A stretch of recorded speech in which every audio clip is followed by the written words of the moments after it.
Asyhadu anna la ilaha illallah wa asyhadu anna Muhammad Rasulullah.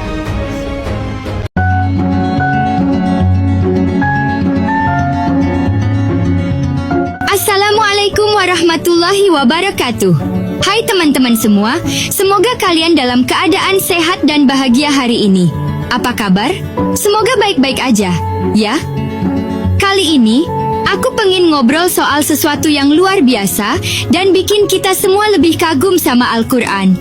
Pernah nggak kalian berpikir bagaimana mungkin Al-Quran, kitab suci yang diturunkan lebih dari 1400 tahun yang lalu, bisa menjelaskan berbagai fenomena alam yang baru ditemukan sains di zaman modern? Padahal waktu itu belum ada teknologi canggih seperti teleskop, mikroskop, kapal selam, atau alat-alat ilmiah lainnya. Nah, kali ini aku akan membahas 5 penemuan ilmiah yang ternyata sudah disebutkan dalam Al-Quran jauh sebelum sains modern bisa membuktikannya. Nggak cuman bikin kita kagum, ini juga jadi bukti bahwa Al-Quran adalah mukjizat yang melampaui zaman. Yuk, langsung aja kita mulai dari yang pertama.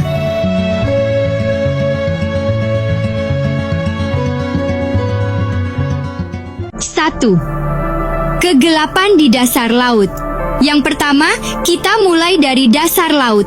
Coba bayangin, kalau kita menyelam ke laut yang dalam, kira-kira apa yang bakal kita temukan? Gelap gulita. Ternyata, di kedalaman lebih dari 200 meter, sinar matahari udah nggak bisa tembus. Bahkan di kedalaman ribuan meter, dasar laut itu benar-benar gelap, teman-teman. Seperti malam yang nggak pernah berakhir. Penemuan ini baru bisa dimengerti oleh para ilmuwan setelah teknologi seperti kapal selam canggih ditemukan. Para peneliti kelautan menggunakan peralatan ini untuk menyelidiki kondisi dasar laut. Dari situ, mereka menemukan bahwa semakin dalam kita menyelam, semakin gelap keadaan di bawah sana. Tapi tahu nggak? Al-Quran sudah menyebutkan fakta ini sejak 1400 tahun yang lalu. Dalam surah An-Nur ayat 40, Allah Subhanahu wa Ta'ala berfirman, "Atau seperti gelap gulita di lautan yang dalam, yang diliputi oleh ombak, yang di atasnya ada ombak lagi, di atasnya lagi ada awan." Gelap gulita yang bertindih-tindih apabila seseorang mengeluarkan tangannya, dia tidak dapat melihatnya. Ayat ini nggak cuma ngomongin soal kegelapan di dasar laut, tapi juga tentang ombak yang berada di bawah permukaan laut. Nah, ini menarik banget, karena para ilmuwan modern juga menemukan adanya fenomena internal waves, atau ombak dalam laut yang terjadi di bawah permukaan air. Fenomena ini nggak kelihatan oleh mata biasa, tapi bisa dirasakan oleh peralatan canggih. Keren banget kan? Gimana mungkin Nabi Muhammad SAW yang hidup di gurun pasir tahu tentang fakta ini? Jawabannya cuma satu. Ini adalah ilmu dari Allah Subhanahu wa Ta'ala.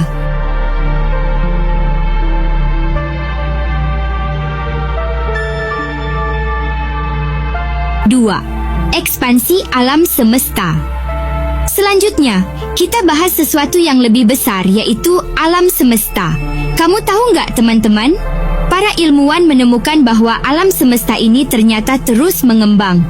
Galaksi-galaksi yang ada di luar sana bergerak saling menjauh, dan ruang di antara mereka makin lama makin meluas. Penemuan ini pertama kali dikemukakan oleh Edwin Hubble, seorang astronom terkenal, pada tahun 1929.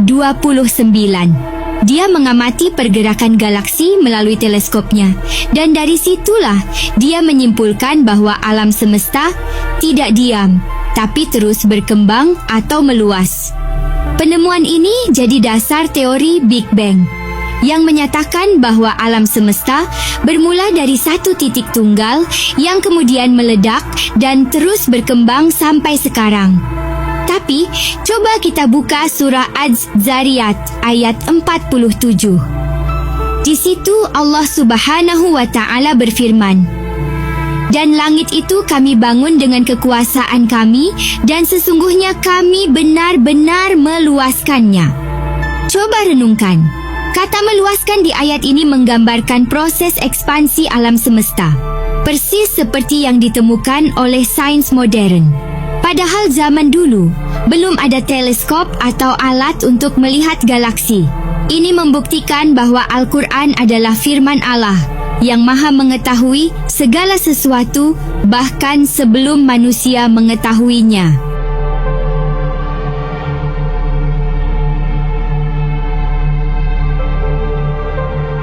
Tiga, gunung sebagai pasak bumi. Kita lanjut ke fenomena berikutnya, yaitu gunung. Kalau kita lihat gunung dari luar, mungkin kita pikir gunung itu cuma tumpukan tanah dan batu yang besar, ya? Tapi sebenarnya, gunung punya peran yang sangat penting untuk bumi ini. Ilmu geologi modern menemukan bahwa gunung memiliki akar yang masuk jauh ke dalam kerak bumi. Fungsi utamanya adalah untuk menstabilkan lempeng-lempeng bumi, sehingga mengurangi risiko pergerakan kerak yang bisa memicu gempa besar. Bayangin aja kalau nggak ada gunung, bumi ini bakal lebih rentan berguncang. Hal ini ternyata sudah disebutkan dalam Al-Quran loh. Dalam surah An-Naba ayat 6-7, Allah Subhanahu wa Ta'ala berfirman, "Bukankah kami telah menjadikan bumi sebagai hamparan dan gunung-gunung sebagai pasak?" Ayat ini jelas menggambarkan fungsi gunung sebagai pasak yang menstabilkan bumi. Pengetahuan ini baru bisa dipahami manusia di abad ke-20 setelah teknologi geologi berkembang. Jadi, Al-Quran sekali lagi membuktikan bahwa ilmunya melampaui zaman.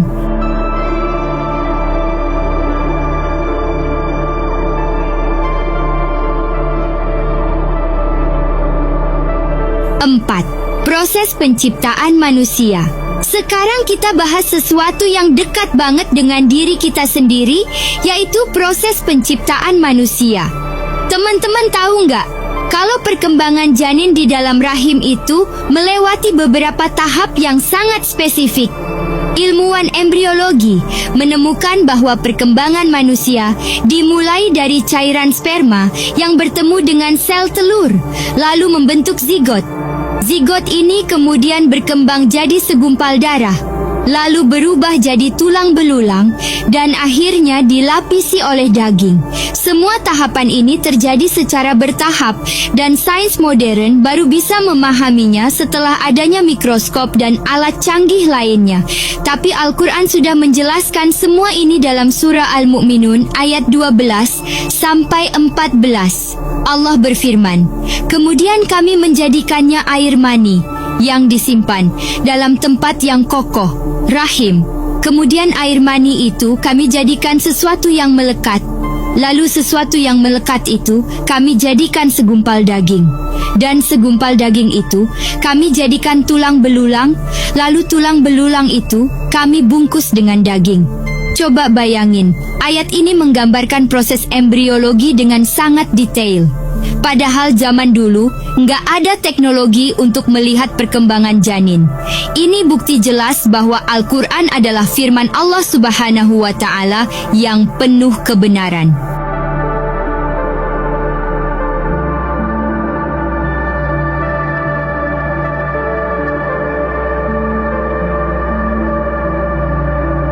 Lapisan atmosfer. Yang terakhir, kita bahas soal langit. Teman-teman, tahu nggak kalau atmosfer bumi itu punya beberapa lapisan?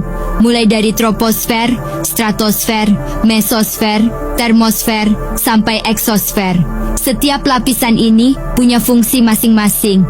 Misalnya, lapisan ozon di stratosfer melindungi kita dari radiasi UV berbahaya, sementara troposfer adalah tempat terjadinya cuaca. Hal ini juga disebutkan dalam Al-Quran, tepatnya dalam surah Al-Mulk ayat 3, yang telah menciptakan 7 langit berlapis-lapis. Kamu sekali-kali tidak melihat pada ciptaan Tuhan yang Maha Pemurah sesuatu yang tidak seimbang. Ayat ini menggambarkan langit sebagai sesuatu yang berlapis-lapis. sesuai dengan penemuan modern tentang atmosfer. Bukankah ini membuktikan bahwa ilmu Al-Quran melampaui waktu dan tempat?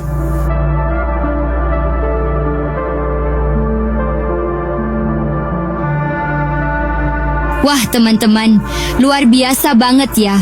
Dari kegelapan di dasar laut, ekspansi alam semesta, gunung sebagai pasak bumi, proses penciptaan manusia, sampai lapisan atmosfer, semuanya membuktikan bahwa Al-Quran adalah mukjizat yang penuh dengan kebenaran. Hal ini semakin menguatkan keimanan kita bahwa Al-Quran bukan sekadar kitab suci, tapi juga bukti nyata dari kekuasaan Allah Subhanahu wa Ta'ala. Semoga pembahasan ini bisa membuat kita semakin semangat untuk mempelajari Al-Quran dan menerapkannya dalam hidup kita. Terima kasih sudah menyimak sampai akhir. Jangan lupa untuk like, share, dan subscribe. Ya, wassalamualaikum warahmatullahi wabarakatuh.